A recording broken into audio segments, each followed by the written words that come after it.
The evening light spilled through the tall windows of Delmonico's, casting long shadows across the polished marble floors. Outside, New York City buzzed with its usual energy, but inside the upscale restaurant, there was an atmosphere of refined calm, at least until you reached the private dining area in the back. Richard Keller wasn't trying to be loud.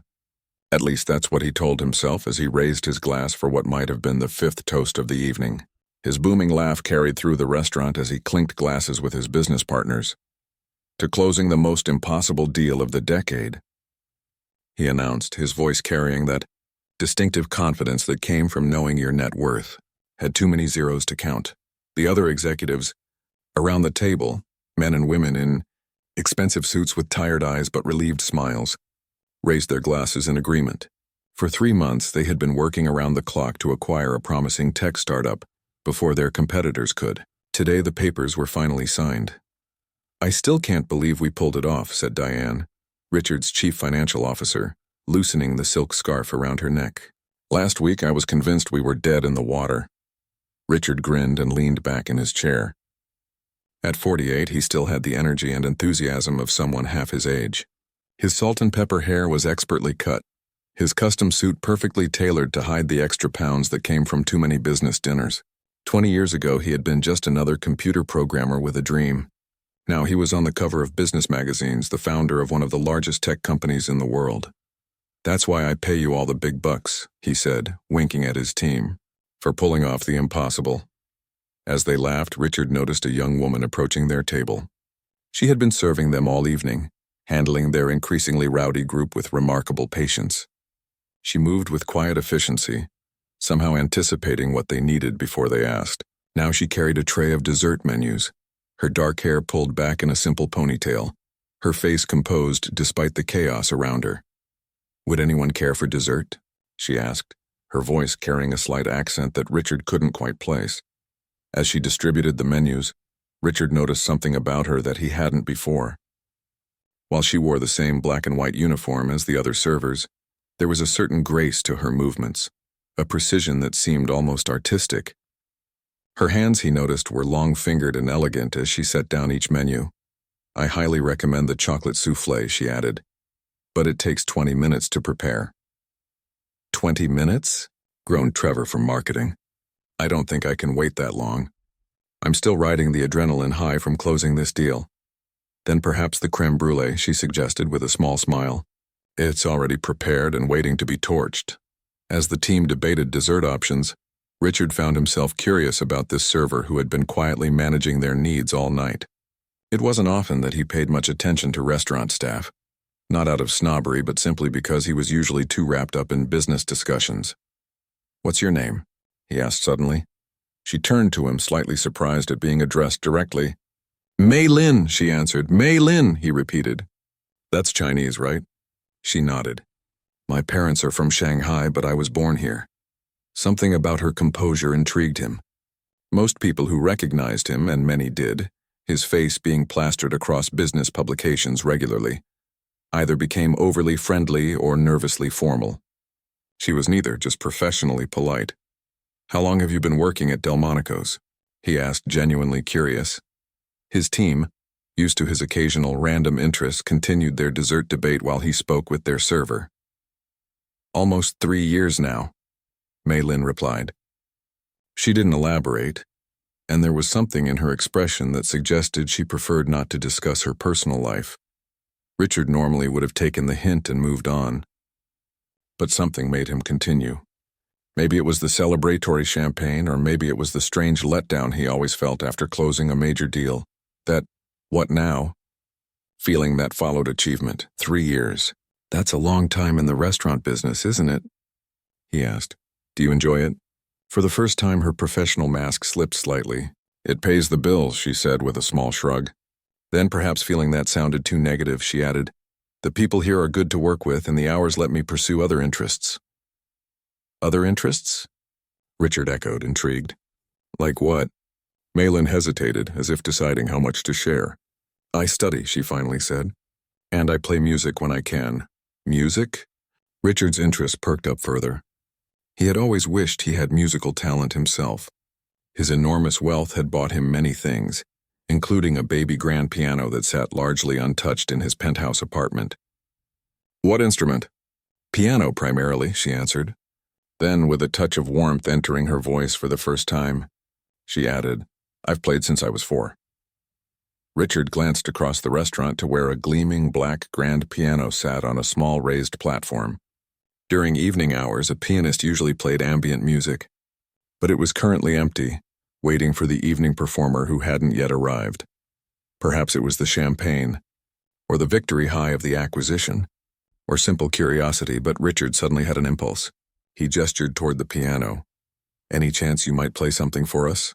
he asked, his tone light and joking. "We're celebrating a big win today. Live music would make it perfect." He meant it as a harmless jest, the kind of light-hearted comment wealthy people sometimes made without thinking, like suggesting a flight attendant might want to try piloting the plane for a change. He expected her to laugh it off politely or to explain that employees weren't allowed to use the piano. Instead, Mei Lin went very still. Something flickered across her face. Surprise, certainly, but also something else. Longing, consideration. For a moment, she looked at the piano with such intensity that Richard felt he had accidentally stumbled upon something significant. The table had gone quiet, his team suddenly aware of the exchange. Diane shot him a look that clearly said, "Don't put the poor girl on the spot." Realizing his mistake, Richard backpedaled. "I'm just kidding, of course," he said quickly. "I'm sure there are rules about that sort of thing. And you're working." Mei Lin's gaze returned to him, and for the first time that evening, she really looked at him, not as a wealthy customer to be served, but as a person who had just proposed something unexpected. "The evening pianist is running late," she said quietly. "He texted Miguel, that's our manager, about a subway delay." Richard wasn't sure how to respond to this information. Was she considering his request? "The restaurant is in the afternoon lull," she continued, almost to herself. "And Miguel is in the back office doing inventory." The executives exchanged glances, uncertain what was happening. Richard found himself holding his breath, though he couldn't have explained why it suddenly mattered. Mei Lin looked back at the piano, then at her serving tray, then at Richard. Something shifted in her expression, a decision being made. "I'll be back for your dessert orders in a moment," she said with newfound determination. She set down her tray on a nearby service stand and smoothed her black apron. Richard watched, astonished, as she walked directly toward the piano. Her steps were purposeful but unhurried, as if she was trying not to draw attention from the other diners or staff. When she reached the piano, she paused for just a second, her hand hovering over the polished surface like someone greeting an old friend. Then she sat down on the bench, adjusted it slightly, and straightened her posture. The executives at Richard's table had all gone completely silent now, watching with a mixture of embarrassment and curiosity. Richard felt a sudden pang of regret. What if she couldn't actually play well? Had he just set this woman up for humiliation because of a careless joke? "Richard," Diane whispered urgently, "what did you do?" He didn't answer. His eyes were fixed on Mei Lin as she lifted her hands above the keys, and then she began to play. The first notes floated across the restaurant like drops of rain, delicate, precise, and carrying the promise of something powerful to come. Richard recognized the piece immediately. Chopin's Ballade No. 1 in G minor, one of the most technically challenging pieces in the piano repertoire. His mouth fell open slightly as her fingers began to dance across the keys with increasing speed and confidence. This was no amateur playing. This was no casual hobby pianist. The music poured from her hands with the kind of mastery that only came from thousands of hours of dedicated practice and natural talent. The restaurant had fallen silent. One by one, conversations faded as heads turned toward the piano. Even the kitchen staff paused their work, peering through the service doors to witness the unexpected performance. As Mei Lin's fingers moved across the keys, Richard felt a strange tightness in his chest. The music was exquisite. Not just good, not just talented, but truly extraordinary. Chopin's Ballade began softly, almost tentatively, but it was building now, gathering force like a coming storm. Her hands moved with precision and speed that seemed impossible, each note crystal clear yet flowing seamlessly into the next. "My God," whispered Diane beside him. "She's incredible." Richard could only nod, transfixed. The piece was one of the most demanding in piano literature, requiring not just technical skill but emotional depth. and Mei Lin played it as if the piano was an extension of herself. Her eyes were closed, her body swaying slightly with the music. What struck him most was the transformation. Moments ago, she had been just another server in a black uniform, pleasant but forgettable, part of the restaurant's background. Now she commanded the attention of everyone in the room. Even her posture had changed. The careful deference was gone, replaced by the confident poise of a performer. "Who is she?" Trevor asked in a hushed voice. "Why is she working here?" Richard had no answer. It was the question forming in everyone's mind. How did someone with this level of talent end up serving dessert at Delmonico's? The music grew more complex, cascading runs giving way to thundering chords. Richard had heard this piece performed by world-class pianists at Carnegie Hall, but never with this combination of technical mastery and raw emotion. There was something in Mei Lin's playing that went beyond skill, a personal connection to the music that made it feel like she was telling her own story. Through Chopin's notes, a waiter passing by with a tray stopped to listen, his job momentarily forgotten. The maître d', who had been heading over with a concerned expression, probably to stop this unauthorized performance, halted mid-stride, his objection dying on his lips as he recognized the exceptional quality of what he was hearing. Richard glanced around the dining room. Other guests had put down their forks and turned in their seats. An elderly couple near the window clasped hands across their table, the woman's eyes glistening with tears. Two businessmen who had been arguing over contracts sat in stunned silence, their dispute temporarily forgotten. The piece reached its most challenging section, a furious sequence of notes that many accomplished pianists struggled to master. Mei Lin attacked it with controlled passion, her fingers flying across the keys with an accuracy that seemed almost superhuman. There wasn't a single missed note, not a moment's hesitation. Richard felt goosebumps rising on his arms. In his world of technology and business, he encountered brilliance regularly. Coding prodigies, marketing geniuses, financial wizards. But this was different. This was art in its purest form. The kind of talent that couldn't be taught or bought or manufactured. It could only be born and then nurtured through years of dedication. And this woman had been serving them drinks all evening, without a hint of what she possessed. As the piece progressed, toward its dramatic conclusion, Richard noticed a man emerge from the back office. Miguel, he presumed the manager Mei Lin had mentioned. Miguel stood frozen, his clipboard dangling forgotten from one hand as he stared at his employee transformed at the piano. His expression cycled through confusion, shock, and then something like pride. The final moments of the ballade approached, powerful, resolute chords that seemed to shake the very air of the restaurant. Mei Lin's body moved with the music, no longer the careful, unobtrusive server, but an artist fully immersed in her element. As she struck the final notes, a descent into the lower register that felt like both a question and an answer. The room held its collective breath. Then silence. For one long moment, no one moved or spoke. It was as if they needed time to return to reality, to process what they had just witnessed. Then the applause began. It started with a single person, the elderly man by the window, and spread until the entire restaurant erupted in enthusiastic clapping. Someone whistled. Richard and his team were on their feet, applauding with genuine awe. Mei Lin opened her eyes, looking momentarily disoriented, as if she had forgotten where she was. A flush crept up her neck as she registered the attention. She stood and gave a small, almost reluctant bow before quickly stepping down from the platform. As she made her way back toward their table, Richard saw something in her expression he hadn't noticed before, a flash of conflicting emotions. There was joy there, certainly, the natural high of a performer after a successful performance. But there was also sadness and perhaps a touch of defiance. The restaurant manager intercepted her, speaking in low tones. Richard couldn't hear what was being said, but the man's gestures were animated and he kept glancing back at the piano with an expression of disbelief. Mei Lin nodded several times, her posture gradually returning to its former reserved state. When she finally returned to their table, the transformation was complete. She was once again the efficient server, her face composed, though a hint of color remained in her cheeks. "I apologize for the interruption," she said, retrieving her serving tray. "Have you decided on dessert?"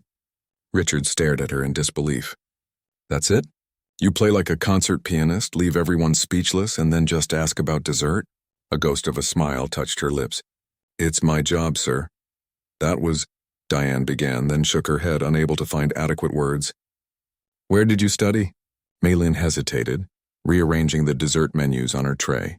"Juilliard," she finally said. "For a time, Juilliard, one of the most prestigious performing arts conservatories in the world, with an acceptance rate lower than Harvard." Richard felt the pieces starting to come together, forming a story he couldn't yet fully see.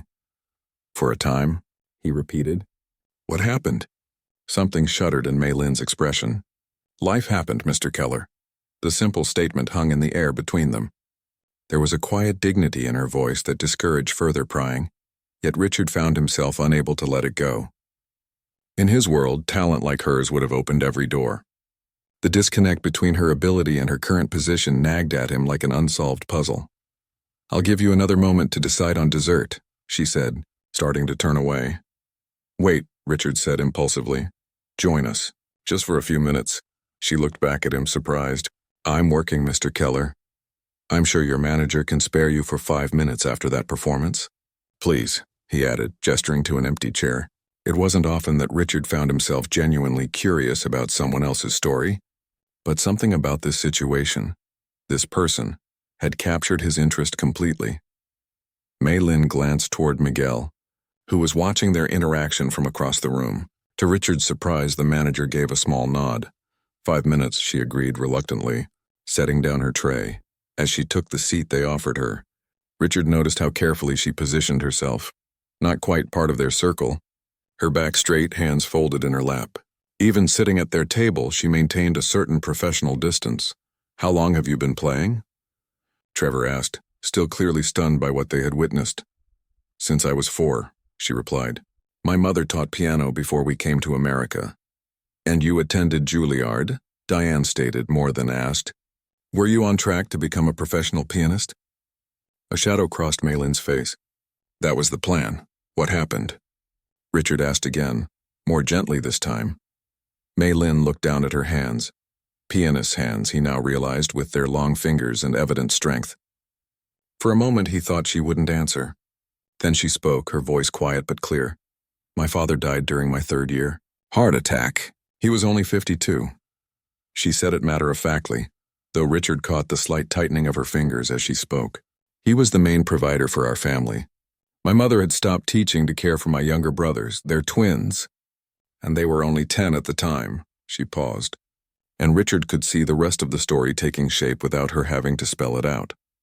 "The scholarship covered tuition, but not living expenses," she continued.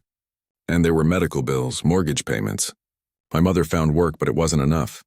So you left school to help support them," Richard concluded. Maylin nodded. "I was 1 semester away from graduating. But family comes first." There was no self-pity in her voice, just a quiet acceptance. "And now?" Diane asked. "Do you still perform?" A small, rueful smile touched Maylin's lips. "Where? When?" "I work double shifts most days. I have a keyboard in my apartment. Nothing like a real piano, but it keeps my fingers moving. Sometimes I practice late at night with headphones." The image struck Richard forcefully, this extraordinary talent practicing on a cheap keyboard in some cramped apartment, while the world remained unaware of what she could do. "You could be performing professionally," he said. "What you just played, that was world-class." Maylin shook her head slightly. "The professional world doesn't wait, Mr. Keller. 3 years is a lifetime in classical music. There are always new prodigies, young talents with wealthy patrons and perfect resumes. No one is interested in a dropout with rusty skills and family obligations." "Rusty?" Trevor exclaimed. "What we just heard wasn't rusty. It was brilliant." A genuine smile appeared on Maylin's face then, brief but transformative. "Thank you.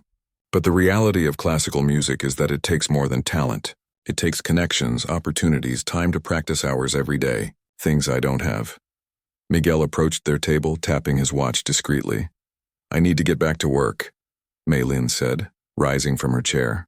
"Thank you for allowing me to play. It's been a while since I had access to a piano of that quality." She straightened her uniform. "Now about those desserts?" The next morning, Richard sat in his corner office on the 48th floor of the Keller Technologies building. Floor-to-ceiling windows offered a sweeping view of Manhattan, the city already pulsing with energy despite the early hour. On his desk, untouched reports and contracts waited for his attention. The acquisition that had seemed so important yesterday now felt strangely hollow. He couldn't stop thinking about Mei Lin and her music. There had been something almost haunting about watching such extraordinary talent serving dessert and clearing dishes. After she'd returned to work, Richard and his team had tried to resume their celebration, but the mood had shifted. They'd ordered their soufflés and crème brûlée, made small talk about the deal, but their hearts weren't in it. They'd witnessed something that had momentarily lifted them out of their world of profit margins and stock options, and returning to business as usual felt somehow diminished. Richard spun his chair to face the window, watching a helicopter navigate between skyscrapers. He'd built his fortune by recognizing potential, seeing value where others didn't. It was his particular genius, what had transformed him from a coding geek with big ideas to one of the wealthiest men in America. And now that same instinct was buzzing like a tuning fork struck against crystal. A soft knock interrupted his thoughts. His assistant Priya stood in the doorway with a tablet in hand. "Your 9 o'clock is here," she said, "and the board is asking about the statement on the acquisition." Richard nodded absently. "Push the 9 o'clock to tomorrow, and tell the board I'll have something by this afternoon." Priya raised an eyebrow but didn't comment on the unusual request. In 15 years, Richard had never postponed a meeting without good reason. "Also," he added, "I need you to find some information for me. About a pianist named Mei Lin. She was a student at Juilliard about 3 years ago but didn't graduate." "Any particular reason?" Priya asked, making notes on her tablet. Richard hesitated. "Just curious. Let's call it a potential cultural investment." After Priya left, Richard turned to his computer and began his own search. It didn't take long to find fragments of Mei Lin's musical past, a few grainy YouTube videos from student recitals, her name on concert programs, a brief mention in a review of emerging talents, the digital footprints of a promising career that had abruptly ended. In one video from 4 years ago, a younger Mei Lin performed at a student showcase. Even through the poor audio quality, her talent was unmistakable. The comment section was filled with praise and predictions of future greatness. Then nothing. The trail went cold 3 years ago. By lunchtime, Priya had compiled a more complete picture. Mei Lin Wang, daughter of immigrants from Shanghai. Piano prodigy accepted to Juilliard's prestigious piano performance program on a full scholarship at 18. Winner of several student competitions, and then, as Richard had pieced together from their conversation, her father's unexpected death had derailed everything. "There's something else," Priya said, sliding a printout across his desk. "Her twin brothers are both exceptionally gifted in mathematics. They're seniors in high school now, and according to their school's website, they've both been accepted to MIT. Full tuition scholarships, but not room and board." Richard studied the school newsletter featuring a photo of 2 identical young men holding acceptance letters, their smiles wide and hopeful. He could see the family resemblance to Mei Lin. "So she's still supporting them," he murmured. "Getting them through high school and now college." "Seems that way," Priya agreed. "From what I can gather, they live in Queens. The mother works as a home health aide.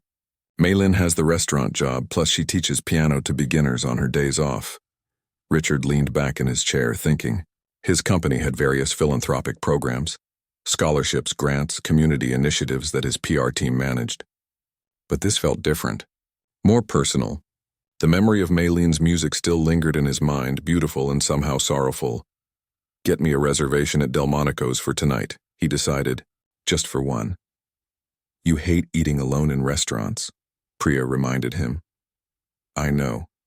That evening, Richard returned to Delmonico's, deliberately arriving during what he guessed would be Mei Lin's shift. The maitre d' recognized him immediately and led him to a prime table, making a show of personal attention to the famous billionaire dining alone. "Is Mei Lin working tonight?" Richard asked casually.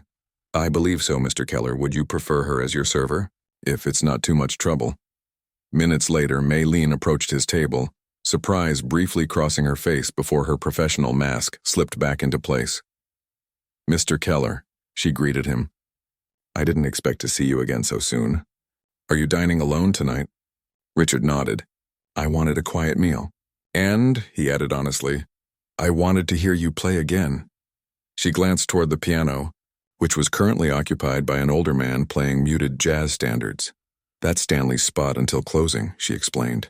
He's been the evening pianist here for 12 years. A shame, Richard said. Your performance yesterday was extraordinary. Mei Lin shifted uncomfortably. What can I get you to drink, Mr. Keller? Richard recognized the deflection but didn't push. Just sparkling water for now. Throughout the meal, he tried to engage her in conversation whenever she approached his table. She was unfailingly polite but maintained a careful distance, answering his questions with minimal detail. Yes, she still played when she could. No, she hadn't performed publicly since leaving Juilliard. Yes, her brothers were doing well in a school. It wasn't until dessert, a chocolate soufflé, that she had recommended that he decided to be direct. I have a proposition for you, he said when she brought his coffee. Wariness immediately flickered across her face. Richard realized belatedly how his words might be interpreted by a young woman approached by a wealthy older man. A musical proposition, he clarified quickly. Strictly professional. The tension in her shoulders eased slightly, but suspicion remained in her eyes. What kind of proposition? I'm hosting a charity gala at my home next month, he explained. 400 guests raising money for education initiatives in underserved communities. We've booked an orchestra, but I'm looking for a featured soloist for part of the evening.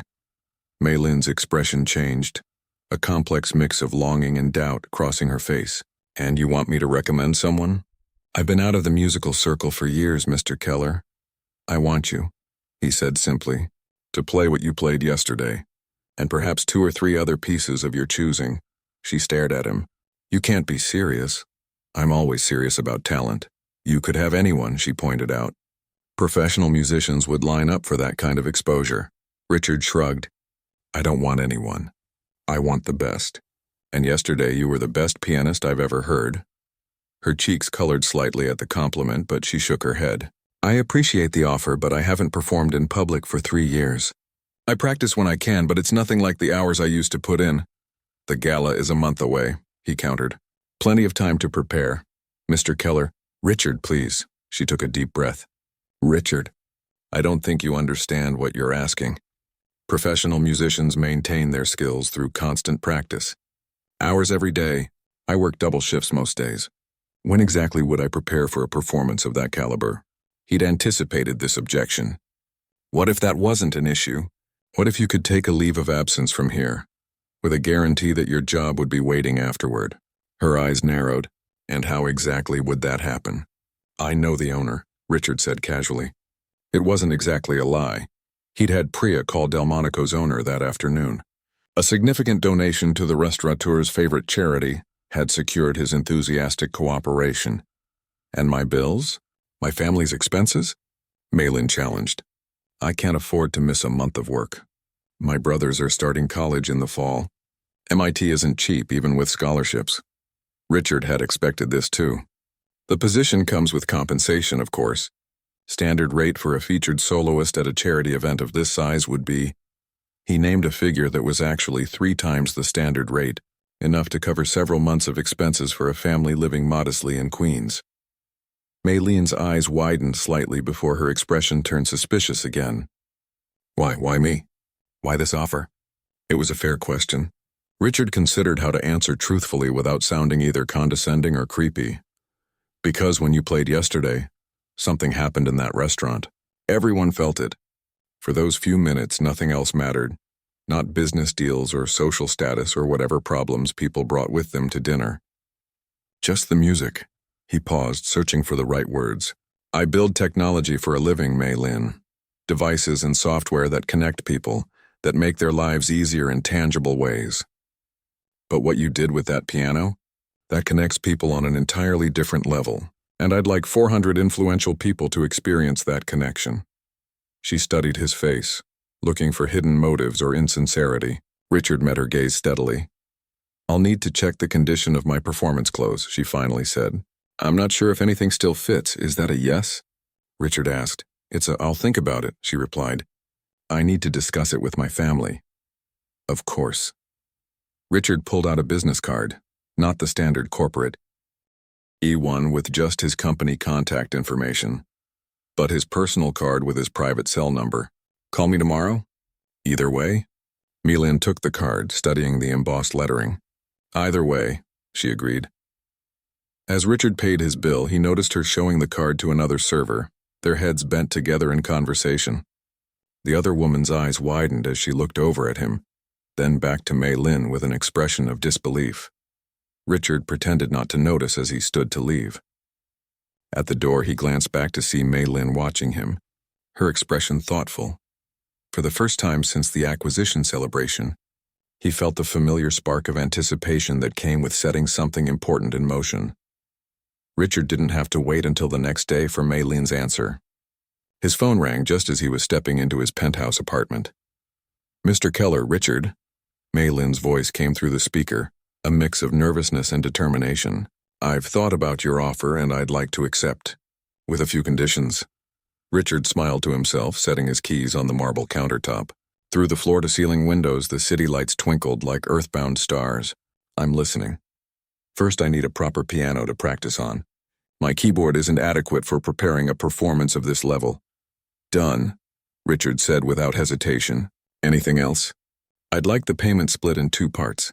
Half now to cover my family's expenses while I'm not working, and half after the performance." "Reasonable," Richard agreed, "though I'm happy to provide the full amount up front if it would be helpful." There was a pause on the other end of the line. When Mei-Lin spoke again, her voice was quieter. "That's generous, but I prefer to earn what I'm given. The advance is necessary, but I want to feel I've delivered on my commitment before accepting the rest." Richard felt a surge of respect. In his world of business, where everyone seemed to want maximum reward for minimum effort, her attitude was refreshing. "I understand completely. Consider it arranged. There's one more thing," Mei-Lin said. "This is a bit awkward, but I need a place to practice. Somewhere with a quality instrument where I can put in the hours required. I can't practice in my apartment. Thin walls, and I share a room with my mother. The practice rooms at Juilliard are only for current students." Richard glanced across his living room to where his own baby grand piano sat, rarely touched since the decorator had selected it to fill the space. "I might have a solution for that too," he said. "Give me a day to arrange everything." After they hung up, Richard walked over to the piano and ran his fingers lightly across the keys.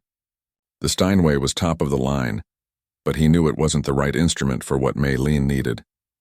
This was a showpiece, not a performer's tool. The next morning, he made 2 calls. The first was to a high-end piano dealer in the city. The second was to the building manager of a property his company had recently acquired in Midtown, a former recording studio that was slated for renovation but currently sitting empty. By that afternoon, Priya had arranged everything. A Steinway concert grand, the same model used in professional concert halls, was being delivered to the studio space. The building's security had been notified that Mei-Lin would have 24/7 access to the studio, which had been furnished with basics: a comfortable chair, good lighting, a small refrigerator stocked with drinks and snacks, and a desk where she could work on her music. When Mei-Lin arrived for her first practice session, Richard met her in the lobby. She looked different outside of her restaurant uniform, younger in jeans and a simple sweater, her hair loose around her shoulders. She carried a worn leather bag that he guessed contained sheet music. "This is," she began as they rode the elevator to the 4th floor. "Unexpected. When you said you'd find me a place to practice, I thought maybe you knew someone with a piano they didn't use much." Richard shrugged. "This was simpler. The building is empty for now, so you won't disturb anyone, no matter how late you practice." When he opened the studio door, Mei-Lin froze in the doorway, her eyes fixed on the gleaming black Steinway in the center of the room. The morning light streamed through the large windows, illuminating the space that had once recorded some of the city's finest musicians. "That's a D274, she said in a hushed voice. "That's what they use at Carnegie Hall." Richard nodded. "I was told it's the best."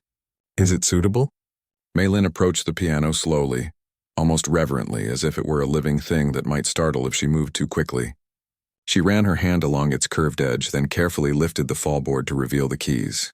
"Suitable," she repeated, a hint of wonder in her voice. "It's perfect." She turned to face him, and for the first time since he'd met her, she smiled fully, a genuine expression that transformed her face. "Thank you. This is more than I could have imagined." Richard felt an unexpected warmth at her reaction, It's nothing, really. The piano was just on loan for the month and the space was sitting empty anyway. She shook her head, clearly not buying his attempt to downplay the gesture. It's not nothing. Not to me. Her fingers hovered over the keys, not quite touching them. Do you mind if I... Please, he said, gesturing toward the piano. That's what it's here for. Maylin set her bag on the floor and settled onto the bench, adjusting its height with practiced movements. She closed her eyes for a moment, straightened her posture, and then began to play. It was a different piece than the one she'd performed at the restaurant, something Richard didn't recognize but equally beautiful. More delicate, perhaps, more wistful. The acoustics in the studio were excellent, the sound wrapping around them like a physical presence. Richard found himself holding his breath again, just as he had that first time. There was something almost sacred about watching her play, like witnessing a private conversation between the musician and the music. He felt like an intruder on an intimate moment.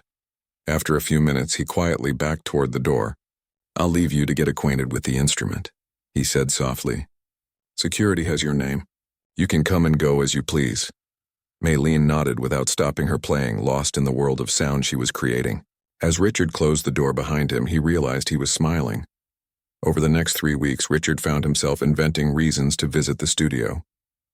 Sometimes he brought coffee and pastries in the morning, claiming he was just checking that everything was working out. Other times he stopped by in the evening after work, ostensibly to give updates about the gala arrangements. The truth, which he was reluctant to admit even to himself, was that he enjoyed listening to her play. More than that, he enjoyed watching the gradual transformation that was taking place. Day by day, Maylin seemed to shed the layers of reserve she had built around herself.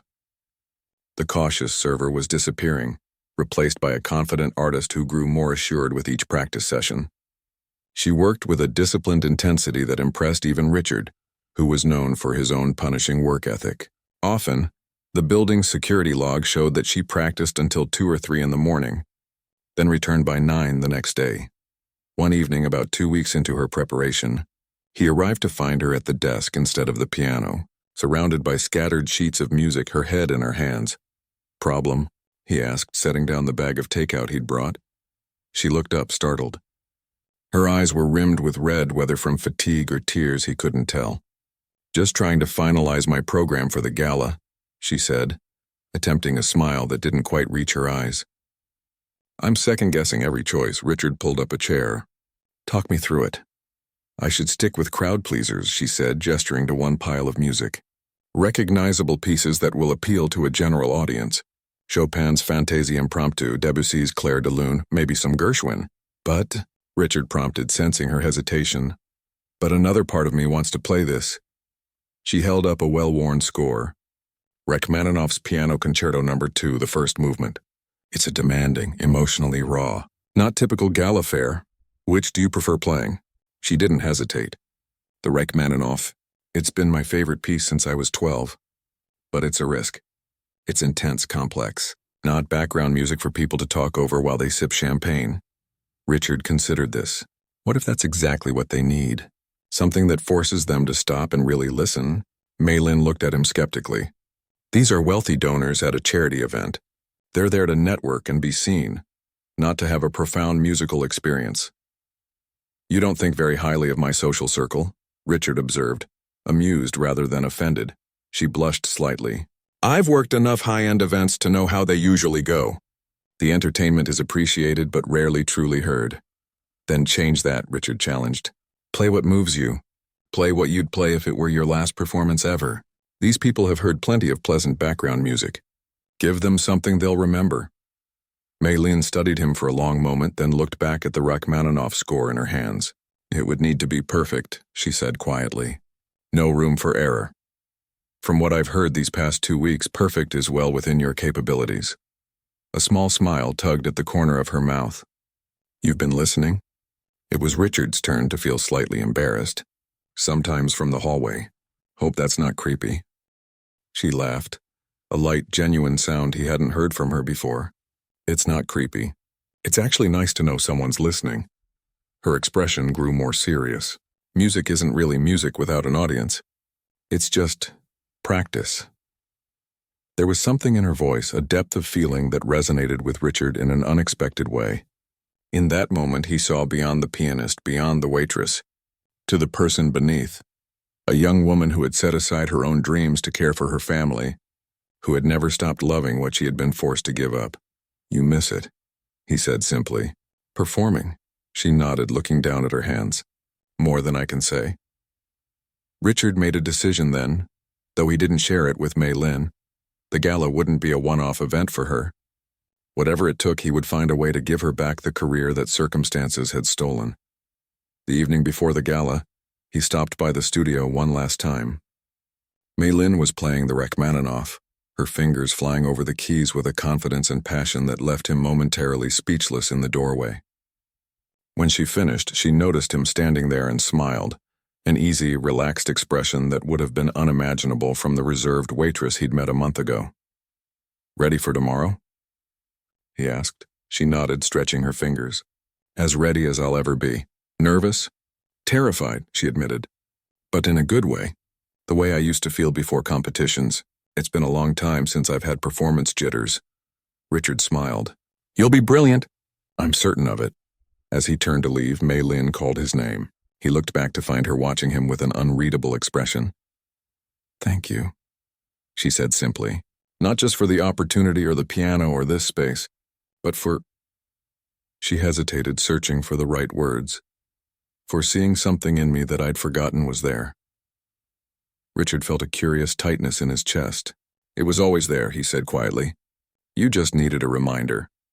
The evening of the gala arrived with the kind of perfect early autumn weather that seemed custom-ordered for important events.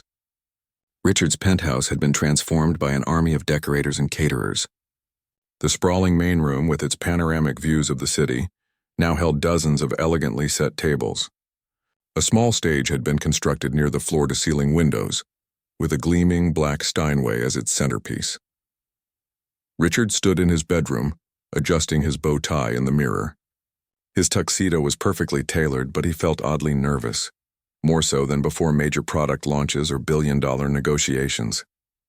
His phone buzzed with a text from Priya. "Guest list all confirmed. 397 attending. Orchestra arrived and setting up." He texted back, "Any word from our pianist?" 3 dots appeared then. "She's here.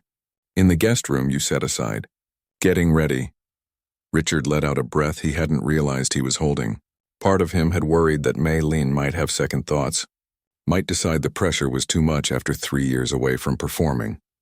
By 8 o'clock, the penthouse was filled with New York's elite. Tech moguls, Wall Street executives, celebrities, politicians, all dressed in their finest, sipping champagne, and making the kind of small talk that sometimes led to multi-million-dollar deals. The charity auction had already raised over $2 million for education programs in underserved communities. Richard moved through the crowd, shaking hands, accepting congratulations on the recent acquisition, thanking people for their generous bids, but his mind kept drifting to the closed door of the guest bedroom where Mei Lin was preparing for her performance. At 9:30, the orchestra began playing light classical pieces while the guests took their seats for dinner. Richard found himself checking his watch repeatedly. Mei Lin was scheduled to perform at 10:15 after the main course but before dessert. As 10 o'clock approached, he slipped away from his table and knocked gently on the guest room door. "Mei Lin?" "It's Richard. Just checking if you need anything." The door opened, and for a moment he didn't recognize her. Gone was the waitress in the simple black uniform, or even the casually dressed young woman from their practice sessions. In her place stood a poised, elegant performer in a floor-length midnight blue gown that shimmered slightly under the lights. Her hair was swept up in a simple but elegant style, her makeup subtle but enhancing her features. "You look," Richard began, then found himself at a rare loss for words. "Different," Mei Lin suggested with a nervous smile. "Transformed," he decided, "though that's been happening for weeks now." She took a deep breath, smoothing an invisible wrinkle from her dress. "I haven't worn this since my last recital at Juilliard. I wasn't sure it would still fit." "It's perfect," Richard assured her. "How are you feeling?" "Like I might throw up," she admitted with a shaky laugh. "But in a good way." I'd forgotten this feeling, the excitement before walking on stage. Richard smiled. That's how I felt before my first big product launch. I've learned it's just the body's way of preparing for something important." She nodded, then glanced at the clock on the bedside table. "Almost time. I'll come get you in 10 minutes, Richard promised. The orchestra conductor knows the plan." Back at his table, Richard could barely focus on the conversation around him. The orchestra was wrapping up a Strauss waltz, the conductor preparing to introduce the next portion of the evening. At precisely 10:15, Richard stood and moved to the small stage, taking the microphone from its stand. The room quieted as the guests turned their attention to their host. "Thank you all for coming tonight," Richard began. "Your generosity will change thousands of young lives through our education initiatives." He paused, looking out over the sea of faces. "But tonight isn't just about giving money. It's about recognizing talent, potential, and the transformative power of opportunity. The very things our charity seeks to nurture in young people." He gestured toward the side of the room. "It's my privilege to introduce a remarkable pianist who will be performing for us tonight. Please welcome Mei Lin Wang." As Mei Lin walked toward the stage, a polite applause began. Richard could see the mixture of curiosity and mild boredom on some faces. Wealthy patrons who had sat through countless performances at countless charity events. They expected pleasant background music, something to nod appreciatively at while they continued their conversations. They had no idea what was coming. Richard helped Mei Lin up the small steps to the stage, then moved back to his table as she took her seat at the piano. She adjusted the bench, took a deep breath, and placed her hands on the keys. When she began to play, the change in the room was almost physical. The first thundering chords of Rachmaninoff's Second Piano Concerto silenced all conversation. Heads turned. Waiters paused mid-step. Even those who knew nothing about classical music could feel the raw emotion and technical brilliance of what they were witnessing. Richard watched the audience as much as he watched Mei Lin. He saw surprise turn to attention, then to amazement. A famous film director at the next table put down his fork, his meal forgotten. The mayor's wife dabbed at her eyes during a particularly moving passage. A tech CEO known for checking his phone during every social event sat transfixed, his device untouched beside his plate. And Mei Lin played as if she had never stopped, as if the past 3 years had been merely a brief intermission in her musical journey. Her body swayed with the music, her face reflecting the changing emotions of the piece. During the most intense parts, her fingers moved with such speed they seemed to blur, yet every note rang with crystal clarity. When she hit the final dramatic chord, there was a moment of complete silence. Then the room erupted in applause, not the polite, measured applause of society events, but genuine, enthusiastic, some guests rising to their feet in spontaneous standing ovation. Mei Lin stood and bowed, a flush of joy on her cheeks. She looked toward Richard's table and he nodded slightly, giving her the signal they had discussed. Instead of leaving the stage, she seated herself again and began her second piece. For the next 30 minutes, she held the room spellbound, playing a carefully selected program that showcased both technical brilliance and emotional depth. By the time she finished with a heart-stopping rendition of Chopin's Ballade No. 1, the piece she had played that first day in the restaurant, there wasn't a seated person in the room. The applause seemed to go on forever. Richard watched as Mei Lin accepted it with graceful bows, her eyes shining with unshed tears of joy. This was where she belonged. This was what she was born to do. As she finally left the stage, the crowd still applauding, Richard moved to intercept her, guiding her to a quiet corner of the room. "You were beyond words," he told her, having to raise his voice above the continued applause and excited conversation that had broken out everywhere. "You felt it, didn't you? The room was yours." She nodded, seeming almost dazed by the response. "I'd forgotten what it felt like," she whispered. "To connect with an audience like that, to give everything and have it received." Before Richard could respond, they were surrounded by guests eager to meet the extraordinary pianist. A renowned conductor pressed his card into her hand. The director of a prestigious music festival asked if she was available for a summer engagement. A record producer wanted to discuss recording opportunities. Richard stepped back, allowing Mei Lin her moment. He caught Priya's eye across the room and nodded slightly. His assistant immediately stepped away to make a phone call, setting in motion the next part of Richard's plan. Later, as the event wound down and the last guests departed, Maylene found Richard on the balcony, looking out over the city. "I can't begin to thank you," she said, joining him at the railing. "Tonight was—" She shook her head, unable to find adequate words. "Just the beginning," Richard finished for her. "If you want it to be." She looked at him questioningly. "I took the liberty of making some arrangements," he explained. "Thomas Wilkins was here tonight, the director of the New York Philharmonic. He's agreed to audition you for their resident artist program." Maylin's eyes widened. That's impossible. Those positions are filled years in advance, and I don't even have a completed degree." He seemed willing to make an exception after what he heard tonight. Richard smiled. "There's more. The Juilliard board chair was also here. She's offered you the chance to complete your final semester. Apparently there's a special provision for exceptional circumstances." Tears welled in Maylin's eyes. "I don't know what to say." "Say you'll accept," Richard urged. "I've also spoken with the scholarship committee for your brothers.